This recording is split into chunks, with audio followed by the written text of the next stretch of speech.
Booker here. Welcome, everybody. Welcome. Come on in, folks. Come on in. Hey, thank you for tuning in tonight. We're running with KSolo, the podcast show. Hey, I got a special guest on with me tonight. Folks, I think you're going to enjoy this show. We're going to take it back. We're going to take it back to the 80s with this one. And we're going to talk a time before there was GPS, the navigation system on the handlebars.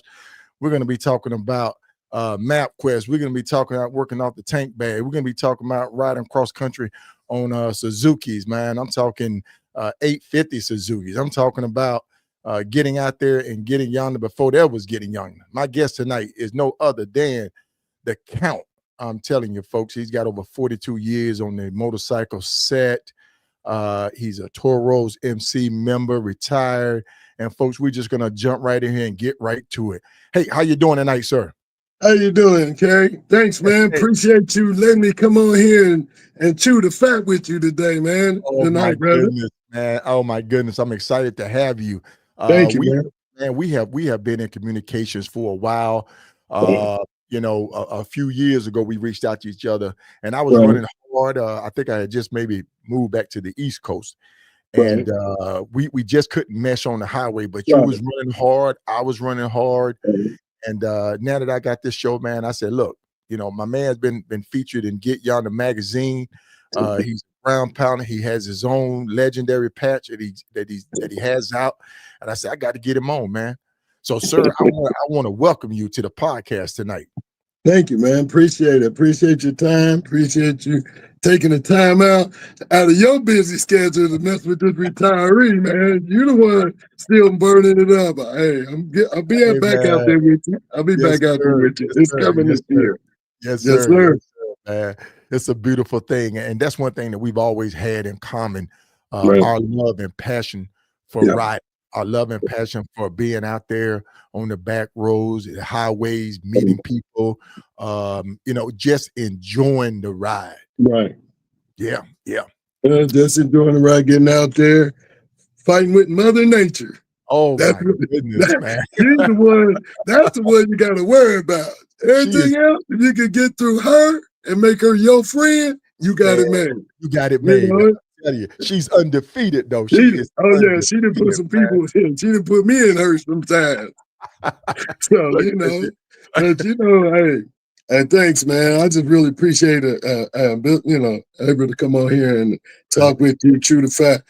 But yeah, you talking about the 80s, man. I'm gonna say this. I don't know how many people out there is watching this can remember back to the 80s and how, you know, things were out on the highway before social media, before cameras. It was survival of the fittest. That's all I can tell you. It was survival of the fittest. You had to survive against a lot more than Mother Nature. You had to survive against a lot of prejudice out here, a lot of prejudice of you being a rider, you know, going to get gas. I told him about how I had to take 2 bottles, tape them up. Don't give it to him yet. Don't give it to him yet, man. We're gonna get to it. Listen. I got the first off. Let me have you introduce yourself to the audience tonight. Oh, okay, I want to introduce you to my audience tonight. Everybody should know on me. Facebook tuning in. I got people on YouTube tuning in. I got people on Spotify. So if you would just go ahead and introduce yourself, sir. Okay. Just kind of like just go over your affiliation, how long you've been riding, and where you're located at. All right. Well, I'm a Dayton Toro. Been around the Toros since 1976. As a kid, been knowing them. Been knowing the members in there. Came up through the ranks. You know, came out of college. Step face in front of the Toros. There was nothing else could be but a Toro. So been on 2 since before 83, but as far as club wise, and since 1983, traveled everywhere. I mean, coast to coast, Canada, Mexico. I'm not a person just want to give you some heads up. I'm a rider. I joined the club. to ride. I joined the club to do the things that I knew I couldn't do being outside the club at that time. Because the way the highways were, you had to be in a group. Right. So, so I'm just saying this. I've been in it 42 years, still doing it. I'm gonna keep doing it till big person upstairs call me up off of it. I did changed a little bit. I went from 2 to 3s. Okay. I had to go to 3s because of some surgeries and stuff knees, like right? that. Was it your knees? Yeah, my knee. Yep. So surgeries. I went there and I'm still doing it. And like I said, I'm gonna keep doing it. Yeah, man. Do it as long as you can. I always give a shout out to people that come on the show affiliation. That's a sign of respect. You know what I'm saying? Because you know the club name always go before the rider name. Yes. And you know bigger than the club. So I definitely want to give a shout out to them. Now you are located in Ohio. Not Dayton. Dayton, Ohio is where the club is, but this picture here is from Detroit, the mother chapter. Right. So outside the mother chapter on Grand River Avenue in Detroit. So, but I am I'm sorry about that. I'm out of Dayton, Ohio. They've been there since 1973. Like I said, I was one of the first kids to walk across their new clubhouse when I was a kid. So that's legendary there. And I was the youngest member to ever join. So you were the youngest member. You were the youngest member to ever join TOROS MC. Yep, I was 21 years old. I was legal enough to join it. I was the youngest member. Wow. And I think I still am one of the youngest members to join. So were you like a first, second, or third generation? Was like a father, cousin, uncle, or anybody? So you're a first generation. First generation. Okay. My neighbor next to me, he was a Toro.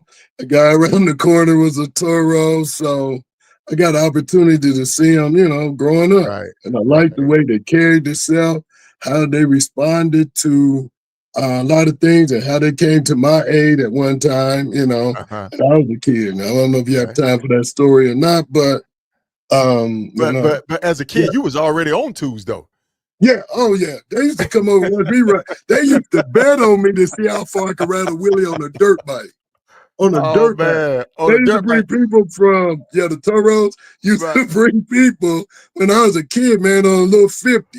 I was running around 50 in the 90 cc. But my first one was, my first one was that little set of two wheels, 2.5, first 3.5, 4 wheels. Yeah. Hey, do anybody out there remember these things, man? This was the thing that you wanted. This as a kid growing up, man. You wanted one of these with the little pull string started motor on it, lawnmower motor on it. And man, I tell you, I wanted one of those so bad, but I kind of glad I didn't, because I probably would have killed myself. They was highly dangerous at that time. They were. I got mine from a junkyard. I put it together myself. Yeah. Okay. So I got mine from a junkyard. I did my own bike. I couldn't afford it, so I went to the junkyard, bought the frame, tires, found the motor, and stuck it on it. Right. So I went from there. But yeah, I went from that to all kinds of wheels. I've been doing this, like I said, for decades.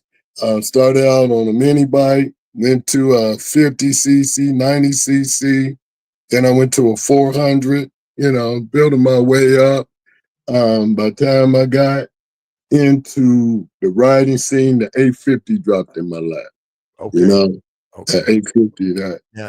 Now you joined the club with the 850. Yeah, I joined the club. You had to have a 750 or bigger to join the club.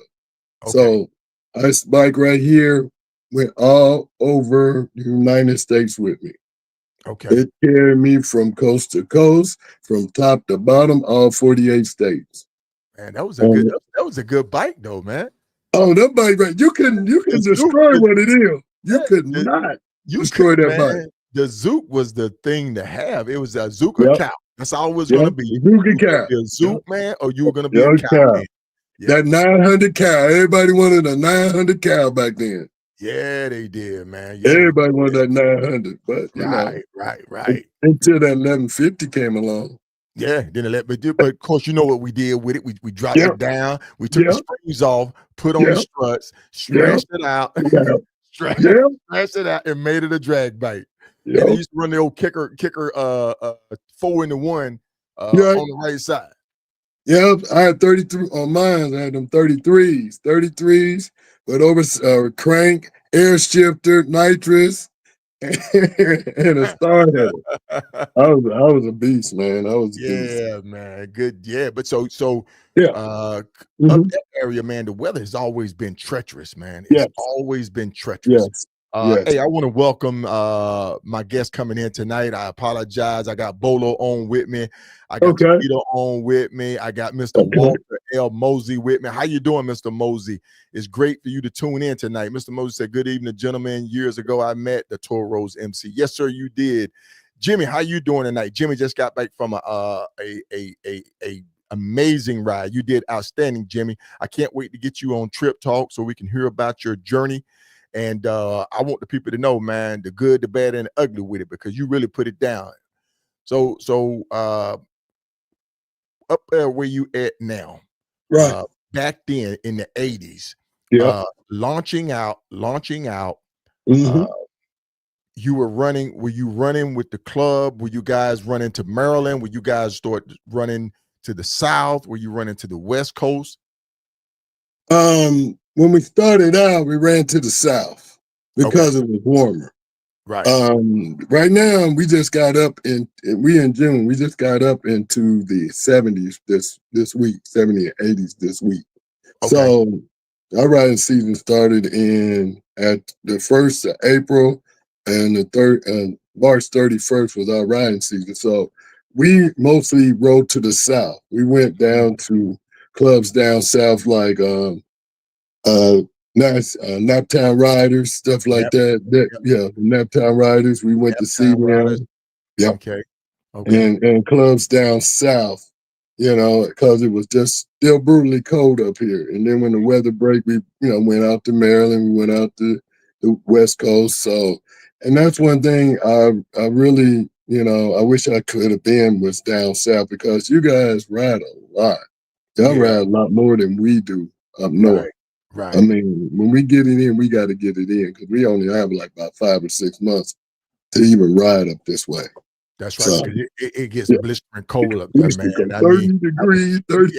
And you got to think about it. Back in the 80s, 81, 2, 3, 4, 5, 6, into the early 90s, that's when they really start bringing the mountain gear. They're building the suits. They're building cold weather gear, electric gear, and stuff like that. So that riders could ride year round. But you guys was probably just bundled up.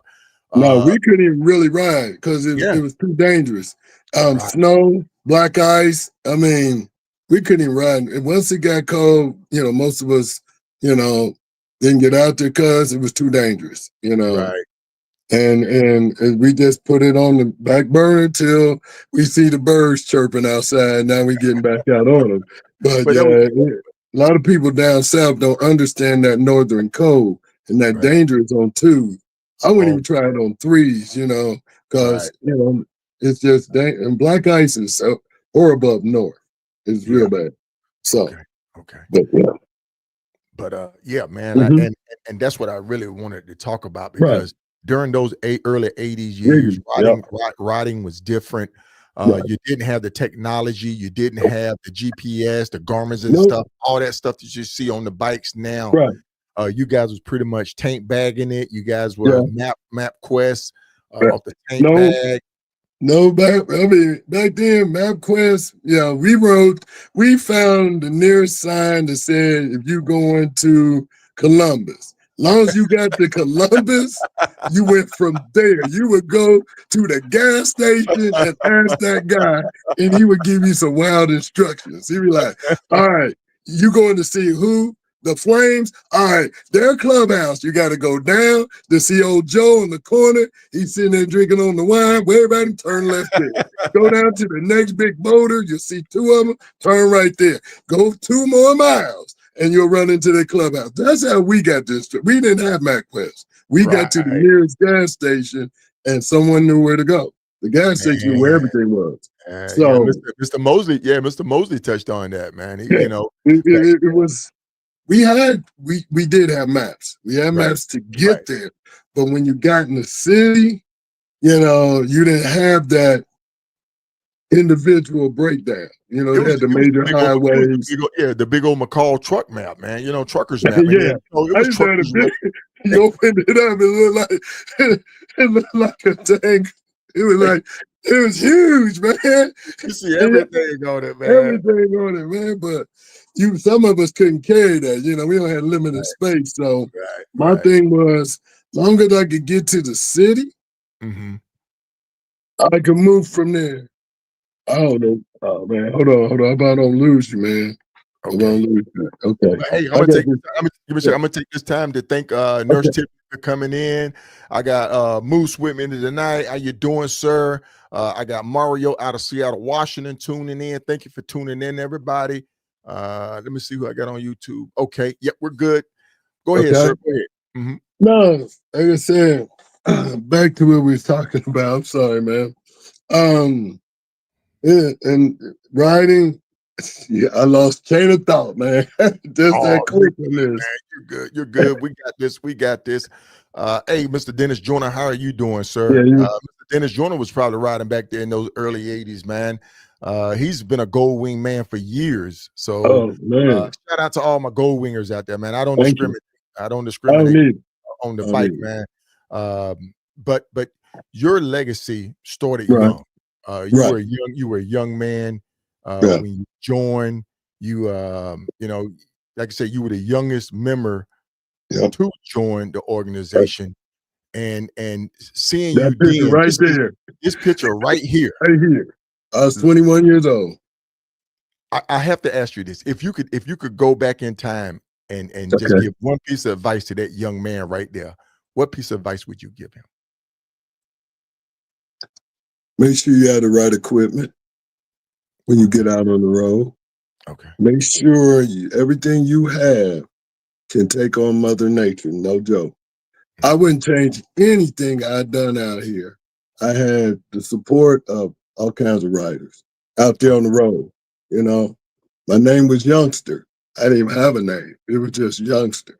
Come here, Youngster. Okay. And how did you come up with the name Count or N-Cognito? Okay. Well, N-Cognito came from me being on the set. I just go out. I just go to a set. I'm just there, I'm not trying to be the standout. I'm just low key. And the name N-Cognito came back way back in 90s. I was Mr. Down prior to that because I wanted the men to stop calling me. But they called me, I had to change my name to N-Cognito because I was very, I wasn't out here trying to be top dog. I was not out here. I just wanted to be N-Cognito. And then come along throughout the years, several years back, jumping from MySpace to Facebook, Joyce Superstar YB started calling me the Count. And if when things stick on you on social media, it goes like running water. So she called me a vampire because you don't never sleep. You go out on the highway, you don't know what sleep is. You ride for 4 days straight, for you even to lay it down. So she started calling me a vampire. So the Count came out and it got attached to Count N-Cognito. And that's how it came about, man. Just a lady started it, and nicknames get stuck to you on social media in the early ages. People was trying to figure out who you are and what you about, and then somebody call you the Count. And who is that? That's the Count. Who is that? That's the Count. So, and then the ability to ride like I was doing, it was like, man, you ride like a deity, like a god on the highway. So We had to call you the Count. So, and that's where it came from the love of people out there on the road, love for people on social media, you know, and Okay. without a lot of things came from social media. I met the world from social media, you know. Right. And I met, yeah, yeah, go ahead. go ahead. No, go ahead. I met clubs from There's a slight delay okay. in the audio. So you sometime I'll kind of catch you at the end of your sentence before I start mine. But go ahead. Okay. Well, like I said, social media. And it brought me the world. It brought me Japan. It brought me Australia MCs, Japan MCs. So, I've talked to people in Japan, all over the world, just because of the Right. name, the Count. Somebody like, what does that mean? Where did it come from? Like you doing. So, Right. but like I said on here, to give my old self a hand, I'm going to change that, man. I'm sorry about that ring, man. I don't want to cut the show off for this ring, Right. man. I Okay. apologize for it. Okay. But far as that, I wouldn't change anything, man. I wouldn't Man, change that one thing. you had some good That's mentors my when you were coming that's up. right there. That's my right there. Fox is Uh-huh. one of my MC dads right now. Right. He's Mhm. 77 years old. He called and still run across. He's like, "Oh, youngster, what you doing?" And I'm like, "Man, I had a lot of, you might know Helen Weaver. She's always on social media all the time. Her name is Cheeks. She's Okay. my mom from the club back in the day. She was the Mhm. one that kept me out of trouble. These guys, my rest in peace, Goldie. That was my original motorcycle dad. Rest in Right. peace, my sir. Rest in peace, all my toros and all the fallen riders out there. But yeah, I had a lot of mentors, man. Mhm. Being a youngster, a young kid out here, they took me as their son, and yeah, Mhm. come here, son, come here, youngster, and they gave me a lot of discipline, a lot of discipline how to get out here and ride, and keep yourself out of trouble. Don't get into this, and they kept me out of the drug game. I had to give it to them. They kept me when the drug game came hit hard in Dayton. It didn't hit me. Uh-huh. They was there like, nah, he don't do this. They protected me from a lot of people out here that was out in the Right. drug game. And they Right. went to, hey, leave that young man alone. He's doing good things, da, da, da. And I had to give respect to the Toros. They, So that's good, man. Like I yeah, said, you started yeah, out young. yeah, As a youngster, 21 years yeah, old, your father figure was yeah, gentleman like Fox and all that. So that's yeah, good. That says something good yeah, about the organization that a right, young man could come in and get positive influence to stay right, away from all the negative vices that's out yeah, there that could easily stir you left and right. So, right, so this is a prime example how an MC, where yeah, back in the days could mentor yeah, and yeah, almost help raise a young yeah, man they to did. be positive and be uh, uh, They uh, did. successful in life. Yeah, my parents were very strong individuals too, but as I said, they weren't always around. They wasn't around like out here what I was doing. Uh-huh. And I had eyes in other clubs too. The vampires, the dragon masters. Everybody knew I was the youngster. Everybody Okay. kept an eye on me. You Okay. know, these old clubs kept an eye on me, and I had to give it to them. This is what Right. the MC world was about. And, like I said, they looked out, I guess they looked out for a lot of other people other than me, you know. Hey, I would, yeah, I want to thank Sparkle for joining us. I want to thank okay. Lavish. Hey man, Lavish said, "Hey man, they don't know about that bear, man. Oh, They don't know about P Bear." you want to know about her, Lavish put you on blast, her, man. I was gonna, her, her. hey Oh, look, see? I was gonna hold wait to the end. But Lavish, hey, what's up, Lavish? Thank you for tuning in tonight, man. Lavish sit there and said, "Hey, man, N-Cognito, what up, though, man? If they don't Um, know about that okay, teddy let me bear, give you a man, quick thing happen with this, with P-Bear, all right? all right, Everybody, she's got her own website, Facebook page, Pounder Bear. Everybody call her Pounder Bear. I call her P-Bear. right, But I was in a bad spot. I had a major surgery. And doc said you might not ever ride a bike again. So long story short, I was down and out, man. I was like, man, I can't get on Big Green. He said you may have to go to a lighter bike.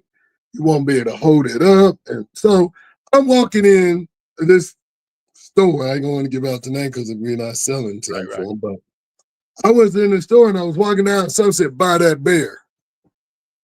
What am I going to do with a 54-inch bear? And my mind was like, buy that bear. I was like, I kept going. I went through, got all my stuff. And some reason I end up backing out with this bear. So I grabbed it.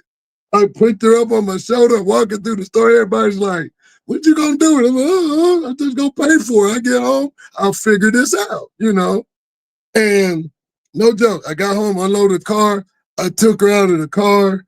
And for some reason, I sat her on the back of that gold wing and the bike was tilted on the side. So I sat her on the back, didn't know. So I sat down and started working. And I looked back in my shop and I looked back. Sorry about that again, but I looked back, I said, oh, hell no. So you telling me I'm supposed to ride you on the back of my bike? The bear didn't even fall off the bike. And I looked up and said, okay, here's my sign. So I said, big person upstairs, so you gonna tell me I'm gonna ride that bike with this bear on it. And that's where it came from. That was my stepping stone to get back, and I've been riding on twos from, 2010? Well, she came a little bit before 2010, but from 2010 all the way, she still rides with me. Yeah. And that she was still rides with me. That's probably one of the most iconic things about Yep. you. Besides the coffin. Right. Yeah. Look, man, like I say, everybody have their own flair, their own style, their own do it your way. Do it, I inspire you. People, when I start wearing my hat, man, my Stetson hat, man, people are looking at me like, what the heck? But I was inspired by people like Hero Brinson, you know what I'm saying? Like, do it your way. Do it your way. Do it your way. Ride your ride. Do it your way. You know what I'm saying? Don't try to follow or copy somebody else. Find your own niche and do it your way. Do it yourself. I salute you for doing it your way. What everybody say, man, laugh and join you, but you pull up. But your comfort. You know what that means too. Oh yeah, right. But then it rubbed off on everybody, man. Everybody. If I showed up anywhere without this bear, they'd be like, man, what you doing without the bear? And they would mess me about it. But at one time, I had to give it up to Rare Breed. I was in Illinois. I pulled up with her. And they said, everybody in the parking lot, with that Harley Davidson, everybody in the parking lot, close your mouth, everybody. And there was like 30 of them standing there. I was like, oh shit, what I do to these guys, And they said, there's a person in this parking lot got more miles than anybody out here. And she's still doing it. She said, give it up for P-Bear. Everybody in there put their throttle hands up on it, man. It made me feel good, man. Much love to Rare Breed. There was 30 of them standing out there. Said, man, I said, I'm the one riding the bike. They said, ain't nothing to do with you. It all got to do with her. Right. And that's, nothing but love. And that's what I'm saying. I got love from, nothing but love about her. I can't go nowhere without her, man. And it's an inspiration to me to get back on these tools, and I've been doing it. So I tell people, man, get you a sentimental token and put it on your bike. I ride with a Hootie. My riding partner is Hootie. Always looking to my rear. It's a little aisle. It's a little aisle. Eyes are always facing to the rear, so I know my back is covered because I'm like, Hootie's got me. You know what I'm saying? So it's one of those mental things that help you get through the night that's what when you're riding. Hey, I want to send a shout out to staff Brinson. Hey, thank you for tuning in tonight. Lavish, man, we're gonna get him, man. Deborah Ellis, thank you for tuning in tonight. C1s, everybody, thank you for tuning in. I greatly appreciate you, man. My special guest tonight on is N-Cognito, aka The Count. Sharing his experience and journeys, man. He's like I said, he's been doing this thing since the late 80s. He has his own style, his own flair about him, and I'm excited and honored to have you with us. Now, you sir, you rode during a time back in the 80s, and we talked about this briefly, where you would go out and travel by yourself. Yeah. You would travel some of these small towns, small country roads. You know what I'm saying? Back when things weren't as nice, and No. you know, some people that join the culture right now have no clue about it. They don't know about the times when you Yeah. pull into a gas station and you might not get served, or you pull No. into a gas station Right. and you dare step away from that pump. Right. Like I said, there was a lot of things going on out there that I can say right now, social media, cameras, phones have changed that whole era. But back when I was younger, colors, anything like that, it was in a way would save you things, but when it came down to other things like gas, food, accommodations, it wasn't there in certain parts of the country, you know. And they frowned upon us in the first place, you know, being who we were and the Right. colors that you was wearing. And Right. I apologize. It's shut off here. But as I said before, not getting gas, you had to survive out there. You had to put, like I said, mason jars. Can I talk about the mason jars now? Because I took some I've heard electrical some things, tape. but y'all got to hear this one. I took some electrical tape for 2 mason jars and wrapped it around. I wrapped it so it wouldn't break. Right. And I filled gas up in these 2 mason jars and put the lids on the mason jar because they would fit down in my saddlebag so I could have extra gas just in case I couldn't get gas. And I kept a funnel, small paper funnels back then with me to pour the gas in real quick. But it was a world out there that it was survival of the fittest. You know, like I said, I've been run off the road. Trucks would swerve on me, run me off the road, and I had people click at me out of cars. You know, it was very treacherous out there, and you know, just to be able to. And did you find this more as you was running south or west, or It was a little bit everywhere. It was a little bit everywhere, man. It was just a thing about, you know, I guess it was the time and the era. I don't know if anybody else out there went through this, but like I said, those back roads, those off roads, those small towns you had to go through, them was the most treacherous places you could go. You would hope that you had enough gas to keep going. You didn't want to break down it. You didn't want to stop on that dark back road, you know. And sometimes you had to take that back road to get to where you was going. Right. So a lot of people don't understand how easy they got it now. I'm serious. Like I said, and I had some people didn't come home from riding from out there, and things that happened to them out there on the road. So you know, quite a few, man, and I really it hurts my soul to talk about that because you know some of them was good people, you know, in my life. So, but right now, if you can get out there and ride, go do it. Don't wait on nobody. If you can do it, go do it. Don't wait. And one thing, you know, you can see this world from a bike. I was one person that I didn't think I would ever see all 48 states over and over again. Been all the way up to the top of Canada. So far up in Canada, the guy said, if you go any further, you can't go to because trucks run back and cars run back and forth. This is the last gas station for almost 200 something miles. So my gold wing at the time only got 170, so 30 miles, I probably would have been walking. So I turned around and came back down and went all the way to Mexico City. So, you know, like I said, I just like to ride, man. It's me with the love of riding. That's it. That's why I came in the club, man. Right. And like I say, and I know I wanted to talk about, I wanted to hear your legacy of that time and that era of those 80s and those 90s. You was featured in Get Young, I'm sorry, Get Yonder magazine. I think Shannon Red interviewed you or did an article on you, which I think, you know, that's when I came about Get Yonder. But you was also riding. Did you do the Have Iron Will Travel with Bingo Brown and Shay Shay? Yeah. I already had all 48 states. He just walked up and had me one of his have travel. He had me one. He said, "Here, I know. Yeah. I've been following you forever." He said, "Man, you legend." He just handed it to me. He said, and then people was like, "You only got half of them?" I said, "No, I got all 48. He wanted me to have his patch." Right. Bingo Brown came up to me. He's like, "Much love to Bingo. I haven't talked to him in years. I don't know.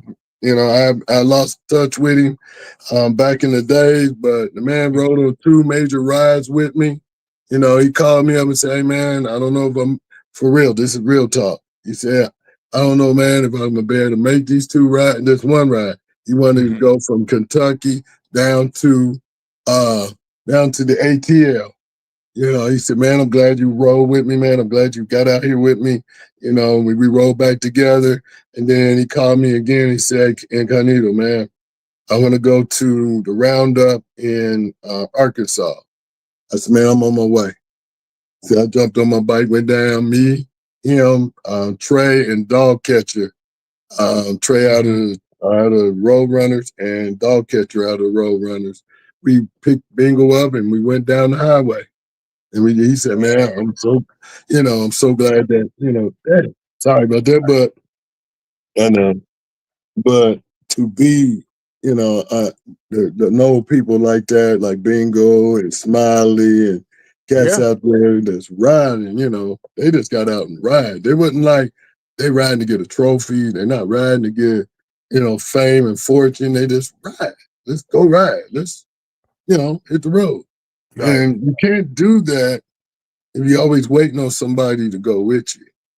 So you would encourage people to launch out, to find their pathway, to get out, to get out. And I say that a lot, man. Plan your own ride. See what you want to see. You get inspired by seeing others, but at the same time, you get that true feeling of planning your own rides, going out and riding your rides, seeing your sights, what you want to see, because you may see something that I didn't see. You may want to see something that I didn't see. And I tell people all the time, you have to go out and experience that yourself, that adventure yourself. You know what I'm saying? Yeah. And I have a lot of people come to me that I taught how to be out there to ride. Right. Quite a few of y'all riders now out here. I ain't gonna throw no names, but there's quite a few riders that came to me and said, "Hey, I want to learn how to ride like you. I want to learn from you." And and I picked them up in their town and we went riding, and they much love to them. They out here still doing it. They were younger than me. And that's what I say to you young folks, find someone that's out here doing it. Find somebody out here that's got these miles on them, these stakes they didn't cross, and learn from them how to do it. You got to go out here and find like we was talking about. You got to find that brick wall that you gonna run into out here on the road. That's right. You got to know your brick road, because that brick road is what you got to learn. This may save your life out here on them tubes. When okay, I'm at my brick wall. My brick wall is when the sun first come up. That's when my brick wall hits me. I can ride all night. Right. If the sun come up, okay, it's time for me to hit the brick wall. Let me pull over the side of the road, get off my bike, wait till the sun get up, make sure my head clears, make sure everything's right, make sure focus is right, I'm not nodding off, and boom, back on the road. You got to know where your brick wall is. You got to know, and the only one can find that is you. Right. And that's you get out the experience for yourself. Yep. Right. You got to experience this. Right. You're only gonna be as strong as the person you ride next to. To me, you're gonna be stronger if you ride by yourself. You're gonna be stronger to ride longer, because people ride with me, they want to shut it down. Oh, it's getting late. I'm gonna shut it down now. I'm like, well, I don't want to go sit in a hotel room 4 or 5 hours away, and I can still be moving down the highway. So they would drop off there, go get some sleep. I'll go down the highway. I keep it moving. Because my riding skills was not the same as everybody else's. Just like yours is not the same as everybody. Every solo rider has their own skill setting on distance. And Mhm. it's not the normal distance as everybody else. Because Right. we out there doing it by ourselves, so we know where we have to shut it down at. And it might not be at 8 o'clock at night. It might be 3, 4 o'clock in the morning. You But know, but you can see, kick it. but see, the thing about you is you've always been conditioned. You've Yeah, always been athletic before yeah. the knee surgery. And, everybody has. See, people don't notice. Some people probably don't even know this about you. That's why I like to go Yeah, digging in the archives. yeah, I am So a you've always been yeah, that fit person. You've always been in the yeah. In the athletics. So athletic world, yeah, athletic world. And this right right, here, please just kind of give some people a background about this, because I find it interesting that you participated in this sport, right. and you know Um, people don't know that though. It's part of your legacy though, so I got a lot of layers to because you me. have a lot of that's a lot. It takes a Yeah, lot of discipline. yeah. This is It takes a teaching you. lot of discipline to So you do brought this. that discipline from this Keep going. into Yeah, your riding, into right, right. being a professional rider. Right. Being a martial artist brings a lot of discipline. Mhm. I am a master in martial arts. I hold 4 black belts as of this right now. As I said, I won the world championship and at the age of 40. That's where the gold medal is from me, and it was called Kusan One. It was a Korean martial arts. They had people from all over the world that went up against me, and I came out victorious. I was awarded not I was rewarded a Royal General's outfit, Okay. Royal General outfit in front of everybody in the Astrodome. At the time, it was the Astrodome down in Houston, but Mhm. um, it was the Houston Astrodome, yeah. And they put the general outfit on me, and everybody had to bow to me in that whole stadium. Okay. And it was That like, was like here's that a you were the champion. You were the yeah, I champion. was the champion, Mhm. but I was deemed better than the champion I was. You didn't get that Royal General's outfit unless you prove to your sensei that you was more than that. And he's seen it in me. He told me, come up here. He said, he told me to bow to it. She said, turn around, put your arms out. He put the jacket on me, silver and black, royal uniform. And everybody had to bow to me. And That's that's a and that's big a sign of accomplishment. that's a sign. Yeah, Big that's a sign of accomplishment respect. for sign of respect. Big Right. accomplishment for me and for brown-eyed, black-headed people around the world to Right. be put that. And that came from Korea. To be, to me, it was Right. there's no at martial arts, there is no color.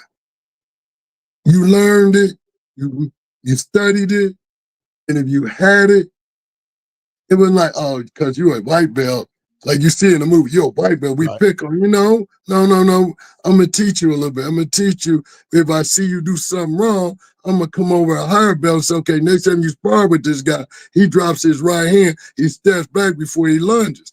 All right, so when you get ready, look back up. So I'm always been teaching people. I taught all my kids martial arts, you But know. it's that discipline. Yeah, there's a lot of discipline It's to that it. Yeah. discipline that sport brings to Oh, you, that's instilled right. in you, that's part of your riding, because you didn't make certain mistakes. Now, you had incidents where you almost got ran off the road by Yeah. truckers.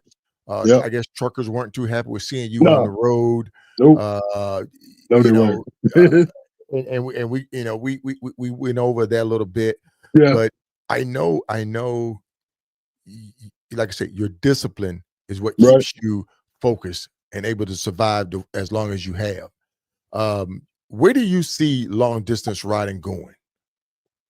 I mean, with the new technology, the new bikes and everything, I see it moving forward. I see a lot more than what I did when I was younger. There was only Uh-huh. a handful of people out there that I knew that we were either two things. You was a city rider or you was a highway rider. That was it. There was no ground pounder. You was a city rider or you a highway rider. That was Uh-huh. it. That's how it was called out up in Ohio. So I see it going into next levels because y'all got better bikes. Y'all got more comfortable bike, more equipment. Our equipment didn't. Uh-huh. You put on a rain jacket, it tore up as you ran down the highway. I see the better gear that you had.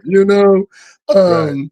We ride in rain. I didn't even know what a rain jacket was. As long as I had a jacket on that kept the sting off, I didn't care how wet I got. So, but you had these new, and I see it, and I see more women out here riding too now. Much love to Smiley. Yes. Yes. Yeah, Yes. yes, much love to Smiley. But I see it going into the next level. I see Smiley, he's moving still out there, still doing his thing. Yeah. Yeah. But Shout out to Highway and Bubbles, I man. went all day long. Dimples that's out there doing it, man. Yeah, they're still doing it. And I'm glad to see him still doing it. And it's not slowing him down. So but I see it going into the future, man. I see great things coming everybody's way. I see great things going out and coming, the products coming in, the bikes that's coming out off of the lines and stuff people are buying. For my 850, that thing rode like a brick. It was a good riding, smooth motor. But now you got the air shocks, the air rides, you got, sway, anti-sway. I mean, the Gold Wing, man. That's the couch, the comfy couch of the motorcycle. Yeah, back then, but back in the 80s, like I said, 95 Gold Wing, that was big. I started riding with a 95 Gold Wing. But that 850 I rode, wind blowing you all over the road, no parking. Oh, no, man, where you find that at? See that? Come on, man. Listen, I do my homework. I do my homework, man. I do my homework. I do my homework. That was in the night. Yeah, you can tell by the heart. Yeah. It's in the 90s, man. But look, man, Lavish has been following you, man. Lavish said before I started riding distance, it was crazy hearing N-Cognito talking about the places he rode back in 2011, bro. Oh man. Listen, man. When Thank people you. sit there and remember your stories, remember I appreciate you. What I'm saying? That's why I say you are one of those unsung hero riders out there, man. That I wanted to bring you on the platform to give you your props. Thank you, man. And it ain't people will go back and watch this video. You know what I'm saying? There's a bunch of things that are going on right now, but people will go back and they're gonna hear this and it's gonna go down in the archives, my brother. You're gonna be put in the archives. Swole Guy Brown. He's up in Ohio now, man. He said, damn, we in Ohio now. They getting it in up there. Be safe out there. Travel well. Man. Yeah, shout out to Kevin Coleman, man. Appreciate you tuning in. Yes, indeed, man. But I wanted to bring you on to capture this moment. Your legacy is rich. Your writing is known. Your travels are known. What do you plan to continue to ride? I know you had the surgery on the knees. Now you're on threes. Yeah, I'm continuing. I'm getting ready to do it starting next week. I'm getting ready to go back out again. I do. If you didn't never see Sleeping Beauty, I built me a travel trailer to pull behind my bike. It sleeps too in air conditioning, TV. It sleeps too. So all I got to do is pull over at a rest area, climb in the back, get some sleep. Okay. So I built that. You can pull it behind any motorcycle. You can pull it behind your Harley. It's that light. So I'm an engineer, so I designed that. So I'm going back on the road. I just had to take a year off, man. Because like I said, on this knee, I had to take a year off. So I'm back up. I lost the weight. I'm back. Man, stop it. Listen, people don't know. Listen, you've been there. You've been there. People going in there because they see me, Sharif, and a couple other people and a couple other groups that they're in. They see us post these pictures and now they want to go to them. But you've been there. Yeah, been there. That's what's the name studio out in California when Transformers was coming out. Goodness, man.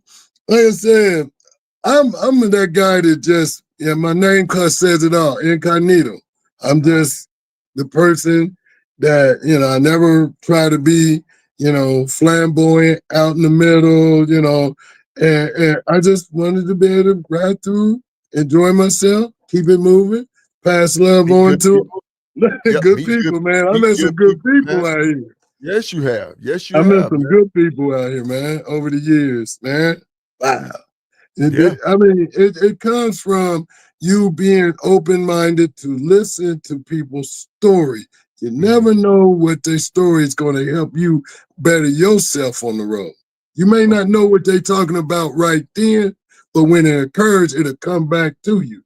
Like, Right. a guy told me, when I remember this, I didn't know this being a young rider. The guy said, you know what? You always see people under the bridge, right? I said, yeah. He said, you know why they're under the bridge? I said, no, sir. He said, you know what? They're waiting on the antifreeze and oil to run off the highway so they can get it on down the highway. Because most accidents happen right when it first starts raining, when Yeah. bikes are out there. Now, Yeah. I didn't even know that. Because rubber and oil do not Yeah, mix. rolling in oil. I didn't know, but Rubber and oil does not rubbing mix. in oil. But he brought it to me, and I listened. And soon as it started raining, I pulled over, got up under the bridge, and I could see the oil running off the highway, the antifreeze, the hydraulic stuff. So you never know what information someone's going to give you. Always listen to someone. It might not make sense right then because it hadn't occurred yet, but it occurred to them. So I'd rather for you to come up and talk to me about anything, and I'm still learning. I'm still learning about the highway. And see, that's what Still I tell. learning. That's what I tell people, man. You never stop learning You because never stop learning. you never stop learning Nope. when you're on the highway, folks. Right. Every time I go out, I don't take my machine for granted. I do not Mhm. take the highway for granted. Nope. You have not mastered that motorcycle just because you went out and rode 1,000 miles, 15. Yeah. Just because you rode out and rode Yeah. I-10 to the end or 20 end to end, you have Right. not mastered that machine. Nope. Because one of the things that my mother always told me, because one of her Mhm. feet is that a motorcycle will come back to get you. If you Yeah, go my dad down, said that same thing. Like, oh Lord, I didn't think nobody knew that one. man, Boy, you making me feel old now. hey, we You making me old. Hey, old right we now, boy. old, man. We are. I'm not Mr. Mosley old. I'm not Mr. Mosley old, Mr. Billy Walker old. But but I've learned lessons I though. I've learned, learned yeah. some valuable But lessons to one survive. thing I did learn, that take your motorcycle and make it part of you. That's why Big Green is still here. That's why Right. Big Blue is still here. How many miles you got on your road? Your Gold Wings? Big Green. You talking about how many miles I got on Big Green, my Gold Wing? Yes. I got over 1 million miles on her. I got over 1 million miles on her. How can you have 1 million now? How can you have 1 million miles I on a motorcycle, man? rode like that. And she got 85,000 sitting on her right now. I watched this bike get unpacked. It was an ugly green bike. The guy said, man, this is, he unpacked, he said, this is an ugly green bike. He said, I'll give you a discount on her, on the bike. He said, we can't even sell this bike. Wow. I said, what? I said, I'm going to tell you what, we're going to be legendary. He started laughing. He said, this green bike, $1,595. I bought that bike and I rode it for 24 years. Wow. So that's how you get 1 million miles on that bike right there. You see the frog on the back? Remember you talking about that person, that frog? See my frog looking out for me in the back? There's a green frog hanging off the back of that bike. Yeah, I see it. So when you was talking about your eyes in the back, I always had it too. I was taught that. That's I was right, taught man. that. That's right. People don't understand that, man. It gives you. They don't understand it. Yeah.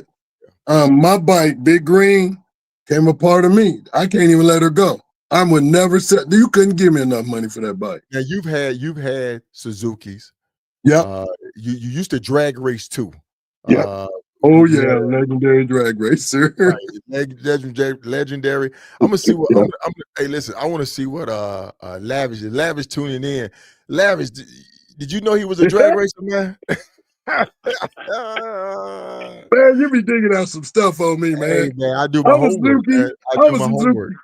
I was Suzuki all the way down to my shoes. I had an S on my shoe, had Suzuki suspenders, had a Suzuki hat on. I was Suzuki down, man. You couldn't tell me nothing. Look, you had that S, that Suzuki S shirt on and everything. Yeah. Walking around with a jacket on and everything. Yeah, I was zooped down, man. Her name was High Yellow BITCH.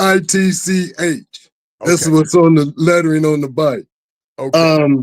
She was 1150 Suzuki, 1268 motor, air shifter, nitrous, 33 smooth bores, extended swing arm. The front end was raked, had a 7.5-inch slick in the back, and she ran 10 flat in a quarter mile with no wheelie bars. She got down to 9 a couple of times. So you did the motor work yourself? I did most of the motor work myself. Okay. Okay. Most of the motor work myself. The welding and stuff, I had other people do that for me. Right. But as far as that bike was something that, I mean, I couldn't even buy a race once I got that bike back. I mean, I couldn't even buy a race. I went down to Daytona, and, you know, the big boy down there, he had one of these too. And they was like, man, they were dropping money all on the tank. I mean, I had never seen that much money on a race between me and him. He came up and he was mute. He was mute, okay? And he came up and shook his head. He heard about her. He heard about this bike. It got down to Daytona, and people was like, they was betting. I mean, I couldn't even buy a race. They was like, look, I seen $500,000, $600,000, $800,000, $8,000, $9,000 sitting on my tank talking about, come on, we taking on all bets. Yeah. Let me ask you this question here. Yes, sir. Did MCs race against MCs back then? Yes, they did. Did say, for instance, you were the club jockey, and they sit there, and on the weekend we were gonna run to the track, and then this club would go against this club. Yeah, man, I really wish. We did. Much love to One Arm Bill. I know him personally. Much love to him. He was my inspiration for doing what I do. You know, and as I said before, people had their bikes. We drag raced against each other. You know, and for fun. You know, sometimes there were grudges. You know, but MCs, we did it. We got out there. The bad boy, you know, who the bad boy is, and they would battle it out. And then when he felt like, oh yeah, I'm ready to take on that yellow bumblebee you got, I'm gonna take you on. I said, man, you ain't ready for me. You ain't in on my league. And we talked junk back to each other, but it was all in fun, man. It's all in fun. It wasn't we walked away mad at each other. We walked away and got a drink with each other, you know. And it wasn't this, you know, because you got the prettiest bike or the baddest bike. We was all enjoying each other, and that's what made it challenging. I'm gonna beat that bike. I'm gonna beat that bike. I was like, man, every time you step on one, I'm stepping up too. You know. So it was just we did challenge each other. But that brought on the camaraderie of clubs interacting with each other. I really wish MCs would go back to that, where the track where we would take it at, you know what I'm saying, where we would do like the old roundup used to be, you know what I'm saying? Right. We would be at the track. We sit there and say, well, okay, Sunday we're gonna go race here. This MC going versus them CC. Now, I know some 1% clubs. I know who is that? Please bring that back. I know 81. Please bring that back, because I got a bike right now in the garage and go with it right now. I got a bike in the garage right now. Waiting on somebody to say, hey, let's go back out here and do this. Please, MC leadership. Bring it back. I'm serious. Bring it back, please. Bring it back. I mean, reach out to MC leadership. If you got the baddest, and I know they're doing it on the West Coast. I know LA has always been a trendsetter, man. They always been big motor. West Coast horsepower, Seattle horsepower. You know what I'm saying? So the thing is, man, I would love to see MCs get back on the track, do weekend things, have your race team. I know Wilson So had a race team. Have your race team and get out there, and it all be in fun. Because it was all in fun. You're gonna pull your money up. You're gonna make bet you're gonna pull your money up to try to make you got the baddest, fastest bike, and it's a great time for camaraderie. Yeah, Just like it but was. see, I would love to see that old there's a school. difference. There was a difference. See, Mhm. in street racing and strip racing. Okay, Right. street racing bikes, you had to ride it. It was you had to ride it. Like I would go to Louisville from Dayton, Ohio. I would ride High Yellow there, racer, and then ride her back home. That's a street Oh, bike. see, That that's ain't a a street bike. that's a street bike, street racing bike. You cannot have a guy come out there with a starter and he got a strip bike. That is not, that's for the strip. A street bike, see, they didn't change the game and said, well, we're going to take bikes from the strip and put them on the street. That is not a street racing bike. A street racing bike is not trailer. That bike right there, I could ride it down the highway. The girl that's standing behind me, well, she was behind me, is my ex, and she rode High Yellow just as bad as I did. She could get down on it. And she only weighed 125 pounds. Man, So you know jockey, that thing ran like a lightning bug. So, and I'm just saying, I mean, it was all in fun. If you beat me, all right, next week I go home. But that bike right there, you couldn't beat her. Right. You couldn't beat her. I'd have beat everybody with a street bike. Now, when they came out with the strip bikes, they starting them with starters and no, you're gonna beat me because my bike ain't set up with that compression. My bike wasn't set up to go. It's set up to ride on the street, take me 200, 300 miles and get on the track and light it up. Then go back and ride it back home. Right.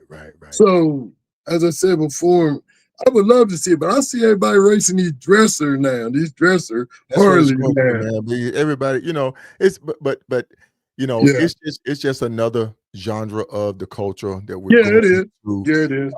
And it's fun. It's fun, right, man. It's fun. It's just like when you start tinkering with something, you want it to go fast, you put it on the strip where it's safe at, and the competition is there. But it's just another genre of the culture, man. Right. I'm going to wrap this up before we go. You have your patch. Can you tell people about this patch and how you come up with it and what's the inspiration and how can they get one of your patches? Okay. Well, to get one of my patches and what the inspiration came from was I've seen a lot of patches like 48 states out here and said that I want to see who actually are solo riders who actually get on their bike and go out here and ride by themselves, not with their boys. And I made a patch. A mile is a mile, no matter what you ride. To me, you get out there on a Harley, you get out there on a Buell, you get out there on a Goldwing, you doing it. And a lady did it. She would tell, I'm going to get that patch. So she rode from Baltimore, Maryland, by herself all the way out to California, not San Diego. Yeah, San Diego. Rode all the way up the coastline, went across the top of the country. I watched her on Glimpse, all the way back, across the top of the country, back to her front door in Maryland. Okay. I rode out there to her and handed it to her. Nice. She did it by herself. She went coast to coast a long way. Mm-hmm. And that's how you get it. Show me you can ride coast to coast, not just I go here, turn around. You don't have to, now, do you necessarily have to ride coast to coast, or it's just a long distance? A length of miles on your trip. Okay. It's not that you go home and ride tomorrow. You go home, you ride the next day. No, it's that one-time ride that you do. Okay. Show me that you can do that by yourself. There you go. That's it. I love that, man. Do it by yourself. By yourself, man. Because you can ride and depend on nobody. You don't depend on nobody. You don't need nobody to sit there and provide funds for you to get there, because the thing about it is Yeah. that thrill of being out in the middle of nowhere by Nowhere. yourself, and Yeah. it builds your The confidence. confidence. Man, I And can't tell you and how you my gotta. confidence was built. But see, And I went up to the you're a Dalton solo Highway. rider. You're a solo rider. You understand the inspiration behind riding like that. You really Right. do. You know what it is to throw it when you got a good piece of machinery up under you and y'all in tune with each other and y'all going down the highway and you didn't miss the state because you like, ooh, wait a minute, did I just make that state? Damn, Right. I'm in another state. You Yeah. didn't jump through 2 states before you figured out that, wait a minute. Or you look at that and say, oh, wait a minute, I need to go get gas now, you know? Yeah. So Yeah. it's the love of riding, man. I mean, and a lot of people don't have it, and a lot of people do. But you're not gonna know who you are until you do it yourself. So if you Right. want one of them, show me you can do it. Get on Glimpse, show me where you're riding from, go out here and go one coast, go all the way to the other coast and ride back home and do it by yourself. Or you I'm can do states on the insides on the mile. That's and show me you can do it. You know that right. I gave some out to them I call them the Buell boys, the one with the tin cans on the Saturday. I done seen them, they didn't hit me up and say, man, I want one of them. And you might still, if you see that white patch with PHMR, Professional Highway Motorcycle Riders, the name came from old school. Either you're a highway rider or you're a city rider. So to be a professional, get out there and show me your solo professional rider. Show me you can tame these highways. There you go. There you go, And man. then, I got to show you I could tame her, man. I got to get out there and get one of those, man. man, you please look. Wait a minute. Hold on. Call me up. Call me up. Call me up. All right, man. I just seen enough of you. Don't even try it with me. You don't even try, man. Oh, Please. man. Who you Oh, talking man. to? Who is that guy, man? Who is that Right, guy? yeah, KSolo riders the no rider, rider. man. Who is that Riders guy? no The rider. KSolo rider, man. He's Man, a man, wait a you minute. lift the legend, man. Did you wait a minute? Hold on. Did you mark on the side of your bike a number? That Did mark, you man? put a number on your bike? I mean, my Hoka hay numbers on it. Yeah, okay, there you go. So there you go. There you go. So anything else you want to tell me? Nah, man. When a man writes a number on the side of his bike, he really about it. Hey, All Kiki Hardy said, me too. Hey, anybody you see somebody take his time to write on his bike, Oh, my he's serious goodness. about riding. Oh, my goodness, man. I'm gonna Oh, call my you out. goodness. Yes, I am. Oh, my goodness. But look, I got Jimmy, I got D Bell, I got a couple other people saying, hey, man, how can I get that patch? Where do I need to get that patch at, man? So listen, reach out to him, reach out to the account on Facebook. It's N-Cognito. Send him N-Cognito Durham. N-Cognito Durham. And don't be like me thinking it means Durham, North Carolina, because it's not Durham, North Carolina. No. It is his last name. And so reach out to him. Give him I mean, this proved to me that you can do it and you can do it. Now, I love the way I just seen Jimmy do this ride. Right. Jimmy did call a couple of people. He did get some pointers and some kind of guidance, Mm-hmm. but after pounding it, and I'm gonna have him on Trip Talk. I'm gonna go ahead and let the cat out of the bag. I'm gonna bring Jimmy on Trip Talk, man, because I want him to share that journey from start to finish with everybody. He's definitely up and coming LDR, man. And shout out to everybody that's out there doing it. You know, just like me and the count say, do it your way. You know, build your confidence up and experience it for yourself. And you have to get out there and exercise. You just can't.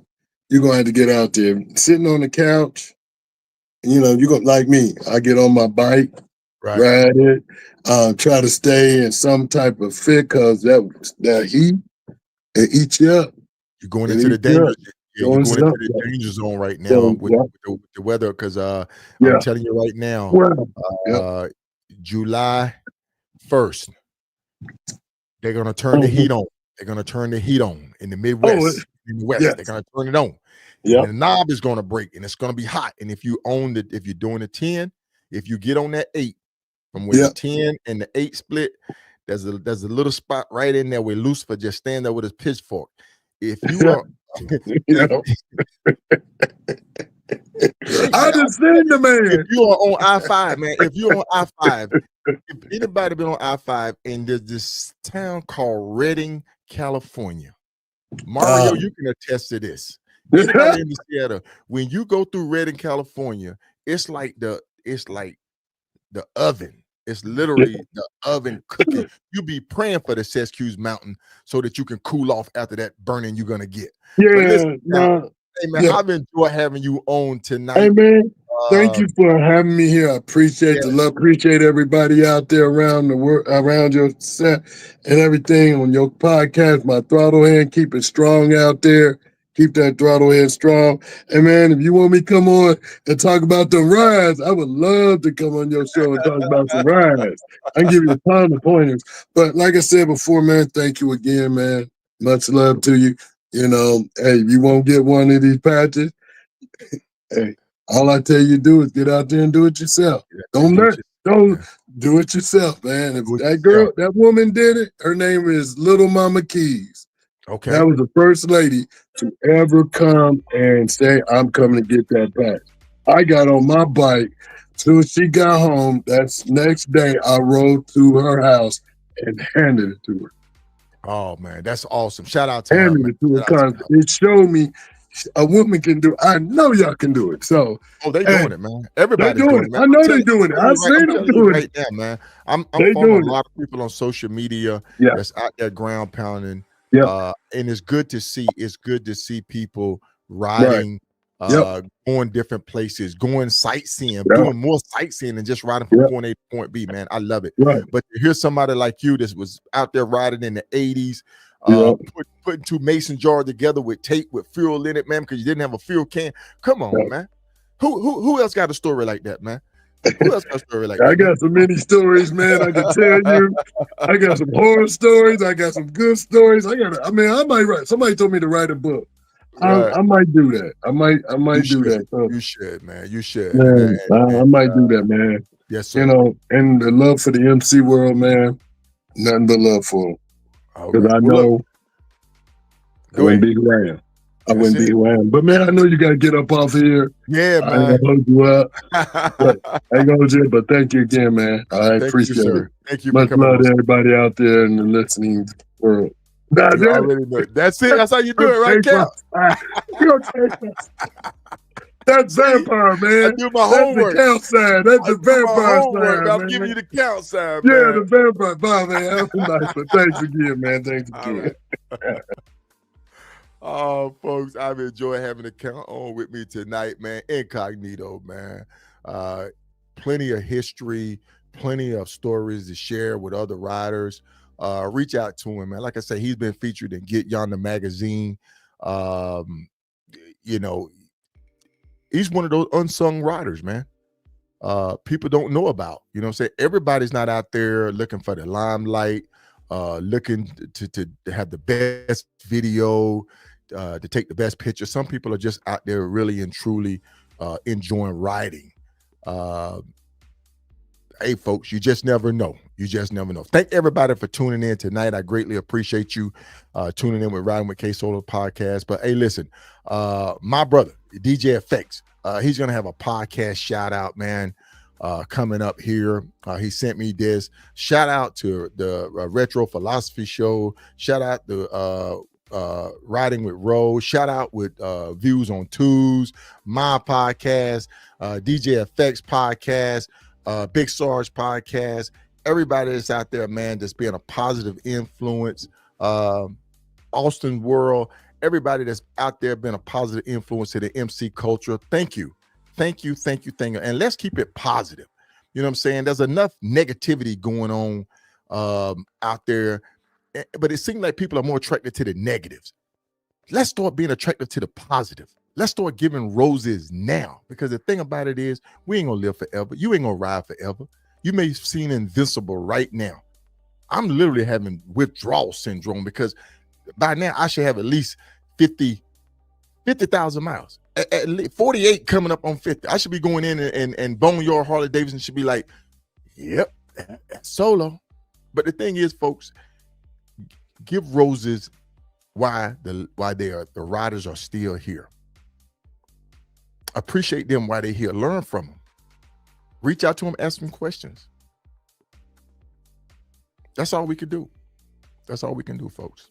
But listen, I want to thank you for tuning in tonight. We're riding with KSolo, the podcast, Tuesday night right here, 8 p.m. Eastern Standard Time, 7 p.m. Central Standard Time, 5 p.m. Pacific. And then we do Trip Talk on Thursday. So tune in this Thursday, 8 p.m. We're going to have my guest on with Trip Talk. And we're going to be talking about that latest ride. All right, folks. That's all I have for you tonight. Thank you for tuning in. God bless everyone.